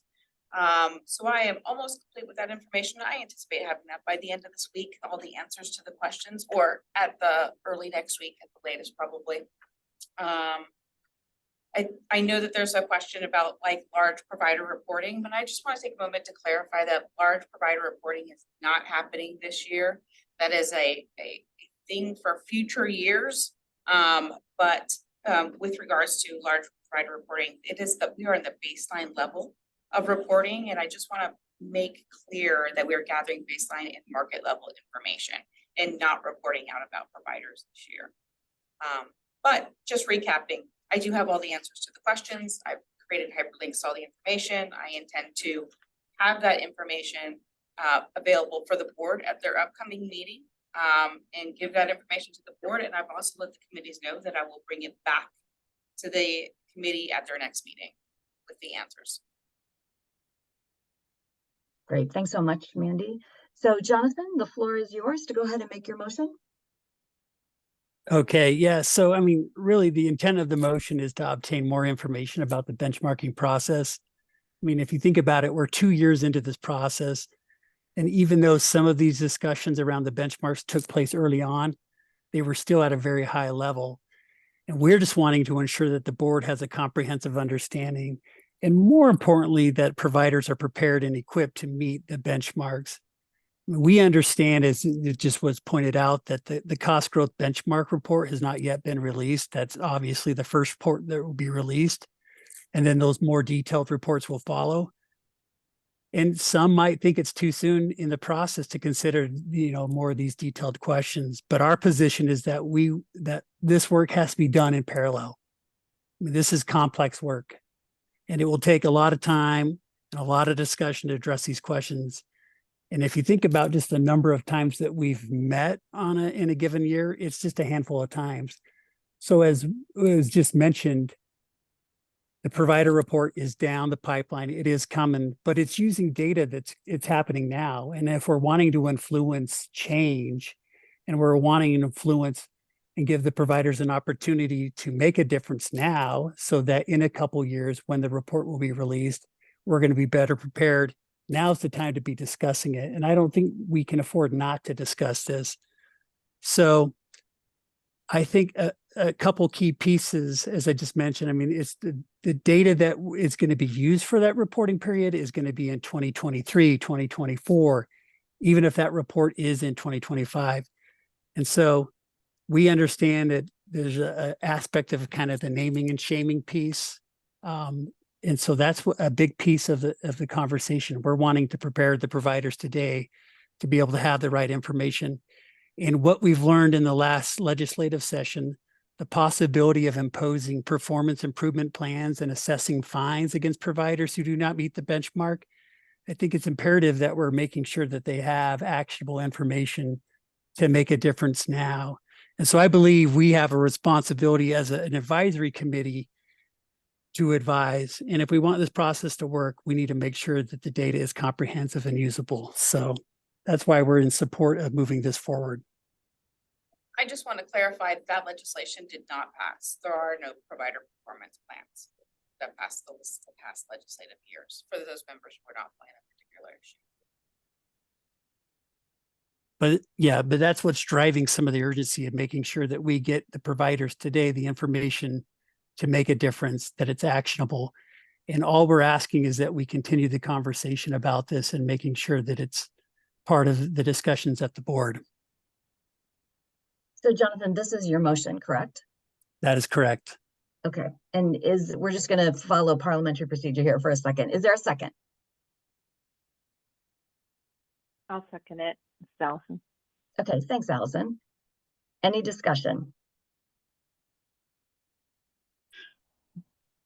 Please go ahead and come off mic, and Mark, and then Megan, Russ. Yeah, well, Mark with the Washington Health Alliance. Yeah, Jonathan, I agree that we need to better understand these things, but I'm curious why you would take this to the board instead of having more detailed discussions here at the committee. Yeah, a big part of that, Mark, is I feel like up to date, a lot of what we've spent our time in is just having information presented. There hasn't been a ton of dialogue. It's more of things are already kind of finalized, and then as a courtesy, they're reporting it out to this group. So we're wanting to make sure that there's an opportunity to influence this. I think that's why this group has been pulled together, is because we have expertise in this area, and we just want to make sure that we're taking full advantage of it. Yeah, so I might suggest that maybe the motion be to bring these items back to the group for a more in-depth analytic discussion, to then revise maybe recommendations that go back to the board. So Mark, are you suggesting an amendment to the motion? Well, I think could be an amendment, but I think it's for further discussion with this group today is, will the individuals at the board have the level of detail to answer these types of questions? Yeah, I think it's one thing to raise awareness that the committee's questioning things, but I think they would still come back to the committee looking for deeper advice on what to do within these categories. So Jonathan, this is your motion that's been made and seconded, and I believe that then the next call is yours if you want to accept, Mark, or if we want to have an agenda amendment, or if you want to hear from other people with the motion on the floor. Yeah, I mean, there's a number of hands raised. I mean, if we could hear what others. Great. Thanks, Mark. And thanks, Jonathan. Russ, and then Megan, and then Leah. Yeah, my comment is going to be very similar to Mark, and that is, but one thing I'll add would be if Megan has mentioned before that she's answered some of this or addressed this or very soon will, should we see the response before we as a committee push this up to the board? That's the comment to you, Jonathan. Great. Go ahead, Jonathan. You can respond. Sorry, my internet I didn't catch that one, Russ. Apologies. It's buffering. No problem. Can you hear me now? Okay. Yeah. Okay, great. My comment was to everything Mark said. I was very similar to what I was going to say. And the addition would be that before we start talking, Megan addressed that she has answers to these things or most of these things, and we'll disseminate that very soon. Should we hear that or see that before we take this to the board itself? Because if this is representing the advisory committee, as part of the advisory committee, I'd like to see what she has as a response before the committee says that we would like the board to address this. Yeah, no, I guess my concern on that is just how infrequent we meet. I mean, I'm not certain when the next meeting is. That's what I'm fearful of, is that we're losing momentum just by how infrequent that we meet. It could be several months before we actually get that information back. So that's why we're pushing for it now, knowing time is of the essence. I mean, Jonathan, I'll be providing that information to the board at its upcoming meeting on October 18th. So we will go out in the packets ahead of that time. So I want to make sure we're running out of time here. So Megan, and then Leah, and then we'll go ahead and take a vote with a motion as it has been seconded. Megan? Thank you. So yeah, and I think Russ, you had mentioned whether or not Megan was able to respond to these. I think you meant Mandy. I'm not that yeah, okay. I was like, what? No, I don't think I have answers. So I would say I have a couple of comments. One is I do agree. I think this the content that I see Jonathan addressing in this motion, I believe is better for a conversation here first, because I think the full committee would be looking to us to weigh in on some of this. I also feel like there's pieces here. I've been rereading this and rereading this. You know, the attribution methodology, the risk adjustment, the analysis for specific provider performance. I feel like those are in a different category than the provider identification and notice. So I feel like the action that the board would take would probably be different on those things. I do feel, I understand Jonathan's sort of assessment that we seem to be moving slowly. And in fact, actually, Vishal and I were just talking about this yesterday. You know, that's the unfortunate thing, right? When we're sort of, you know, charting new ground, is that it does seem to go very slowly at first, especially with data call and analysis of the data and et cetera, et cetera. I do just feel like I think these are better here and addressed here first, with recommendations to the board for future action. I also want to address one last thing before I let go of the microphone, and I would talk more, except I'm cognizant of time. You know, Jonathan, I think what we've seen thus far in terms of it feeling like things happen elsewhere and are just presented to us, I think that's the issue of, you know, we have staff and contractors doing, and again, sort of building the foundation to then come to us. And I feel the conversations and our input to the work of the analytics and the staff will start increasing now that some of that foundation has been laid. I do feel that this motion is a bit premature right now. And I think that this work, again, is better done here rather than at the full committee. And I'm going to relinquish the microphone now. Thanks, Megan. Leah? I guess I don't have much else to add in just because of the timing. I guess what I would say is I feel like there's a little bit of a conflation between what we're doing as an advisory committee and what is the staff and board role. So I can relate to some of the frustration that may be causing this. I want to make sure that we're understanding and able to provide as a committee as a whole feedback, even if, you know, there are several sets of feedback. I think that's what we are here to do. And so I hope to see that change too, as well, that we're being brought things to provide that feedback, like I feel like we were today around some of the data analysis. But I don't think this represents like an advisory committee request to a board. Okay, so we've heard from everybody. I think we do need to move on. I just want to make sure. So Jonathan, you've made a motion. It's been seconded. Are we ready to take a vote? Yeah, so I mean, I would be okay with having it amended it to be directed to this committee for action rather than the board based on the input that we received. So then if we do that, then we need a second on that motion then. So Mark's motion was, instead of it being addressed to the cost board, it's really addressed to the advisory committee. I can second that. I would second that. Yeah. All right, as the person who may need to help facilitate that, could you let me know how you envision that? I want to make sure that I fulfill my role and obligations under the motion. So could you just give me a little bit of information on how you envision that coming back to the provider committee? Is that me bringing the answers back for discussion? The data committee. The data committee. Jonathan, do you see this more as a discussion then that we would potentially bring back, sort of as Megan was talking about and as some of the other folks talked about, that we would bring this back? We'd talk a little bit more in a discussion matter in some of these questions that you've outlined. Yeah, bringing it back to this group and then ultimately having recommendations to the board. So yes, I think that format would work. Can I offer then a line? I'm gonna pull up some parliamentary procedure back from when I was leg staff. Can I offer a line amendment then here? So where it reads, the committee respectfully requests that the board address. May I offer a change that it is the committee request that the staff bring back to the advisory committee the following critical, and everything else can stay the same. So it's just, we're just rewriting those first 1, 2, 3, 4, 5, 6, 7, 8.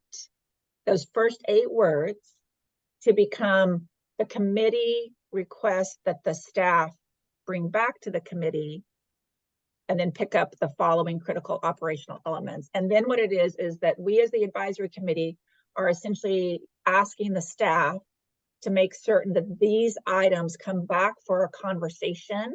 And I think that conversation, and I think Mandy and the staff understand that we're wanting to sort of, I don't know if take action, it's more than we want to just discuss and discuss, right? Like we think these are pieces that need to sort of be considered or be incorporated into the analysis and the activities as we sort of progress on this path. But I think then what I'm hearing is that way, that motion would be directed at the staff, and then it would feed back to a future meeting of the advisory committee rather than going from the advisory committee up to the board. So I would offer that as an amendment to this motion. Yeah, and I agree with that. Thank you, Megan. That's helpful. Great. So I'm going to ask before we need to take a vote on this. So I'm going to ask the staff that's in the HCA conference room, can we just accept that, or do we need a vote for that? That would be up to Jonathan. No, Jonathan yeah, just said he supports that. So then you have a motion on the floor. Oh, we have a motion on the floor. Okay, I'm sorry. So let's take a vote on, so Jonathan has accepted. The person that seconded that, do they accept that as well? Allison, thank you. I do. Great. I'm gonna, is there, all those in favor who are on the committee, please raise your hand. And I'm just gonna do a quick check. What are we voting on though? Are we voting Sorry, on? you're voting on Megan Jonathan. What I understand we're voting on is Megan's amendment. Yes. Yeah. Which was a version of Mark's amendment, that this come back to the committee instead of to the board. Yes, that's correct. I'll bring the answers back. Yeah. Great, thank you. So I'm just looking here really quick. Jonathan, I'm assuming you're in favor. Leah? You're gonna hold, okay, that's fine. Anna? I'm in favor. Thank you. Okay. Did I get everyone that is on the committee? Okay. Any no's? Maybe I'll, are we doing? Any abstentions? Sure. Are we doing this by consensus? Is that our current process, Teresa? So far the yeses have passed. Okay, great. And I can be a no. I just need clarification around our last one. I really don't, I think that's a provider specific issue. I don't think that's for our group. I don't mind talking about it here, but if we're committing that all of these are elements that the advisory committee needs to weigh in on, that's my concern. That makes sense. Okay, so this passed, and I think what we'll do is we'll work to figure out how to bring this back to the committee, and we'll have conversations about it so that we can in fact make informed decisions going forward and potentially recommendations and advisory to the board. Mandy, do you have anything else you'd like to add to this? No, I think that's everything. Okay, thank you so much. And sorry that took so long. We've got 3 more minutes and we'd like for a few of you to at least stay on if you can.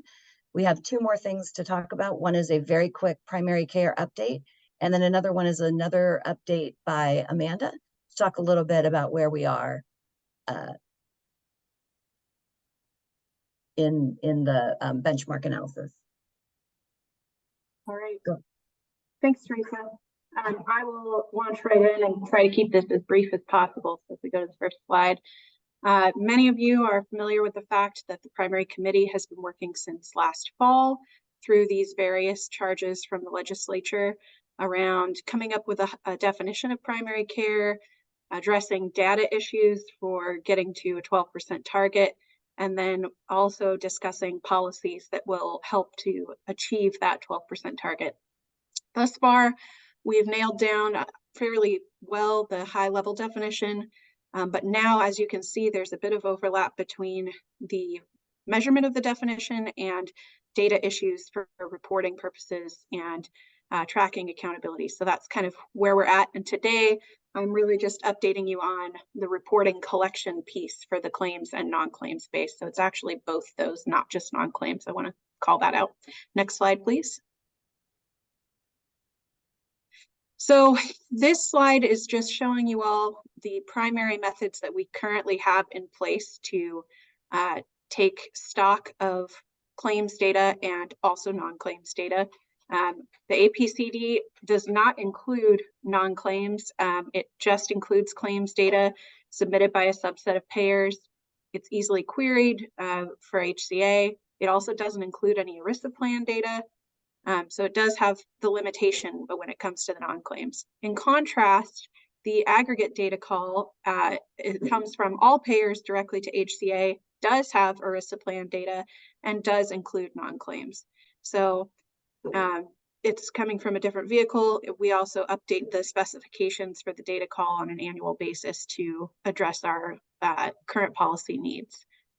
So that's our current landscape. Next slide, please.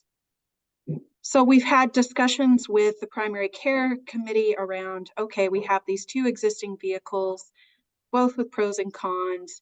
One has the claims, one has non-claims.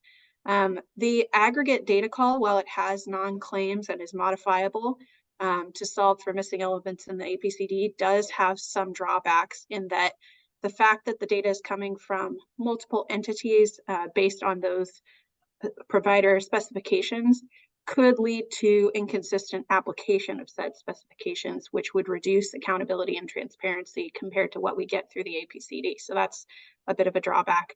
Also, the data call tends to be more administratively burdensome and partially duplicative with some of the overlap in claims reporting that we already get through the APCD. Next slide, please. That being said, there is no real perfect solution to correct for all of these gaps.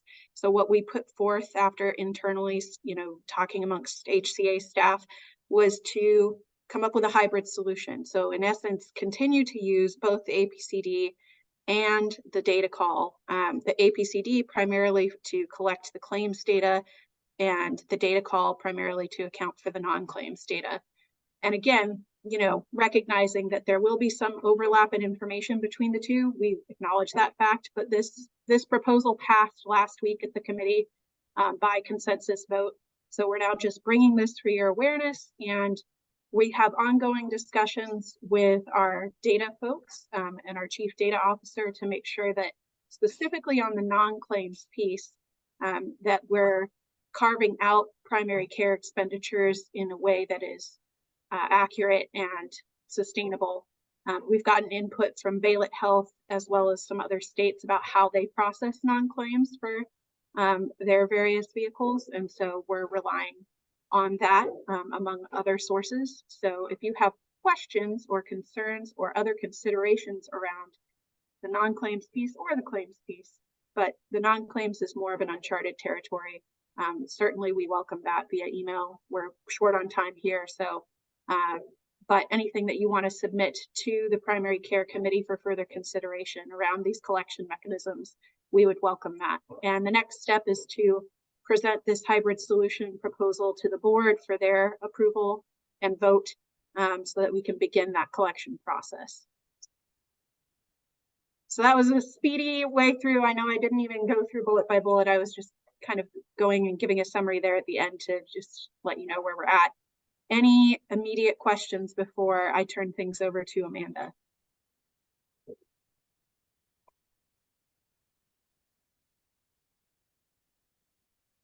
I'm not seeing any hands, and I'm cognizant of the fact that Amanda has her own update to provide. So I'll just close out by reiterating again that we're going to present this collection method for approval by vote to the board at their upcoming October 18th meeting.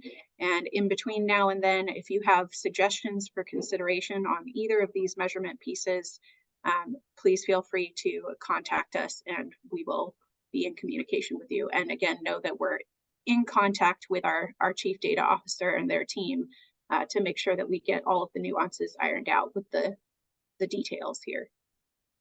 Thank you so much for having me present today. I appreciate it.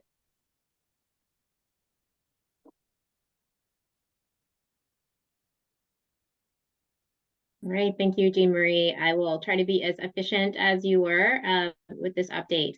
And so you're seeing here is the schedule of the performance against the benchmark analysis. If you'll look at the very top for fall 2023, that's what I'm going to be talking a little bit about today. As you probably know, and you heard a little bit from Jean Marie, the analysis for this performance against the benchmark requires HCA to get data directly from carriers. The deadline for those data submissions was October 22, so about a year ago now. The data collection and validation process has been challenging. This was not a surprise to us, as we had heard that other states were experiencing similar types of challenges. Carriers were slower to submit, and once they did, in many cases, the validation process identified concerns that then led to resubmissions. In those cases, HCA would work individually with the carrier to resolve it, and they would resubmit. However, at this point, we have not received all of the data needed for the analysis. We have 2 carriers that have not yet successfully submitted their data. But what we have done is start the preliminary analysis, recognizing that the analysis will have to be redone once we have complete data for the entirety of the state. 2 things I want to make really clear, and I think Mandy alluded to this earlier. The analysis will be focused on state and market data only for the performance against the benchmark. We're not reporting on individual providers. Payer and providers won't be assessed until future reporting years. And another note to share that we're not going to be making the data call for the next round until the initial data submissions for the first round have all been successfully accepted, which does push our timeline out for the next year a little bit. Hopefully at that point, there'll be data carriers more comfortable with the data submissions, so we won't run into quite as many challenges as we did the first round. So that's my abbreviated update, and I'll hand it back over to Mandy. Thank you, Amanda, and thank you again to all of our presenters today.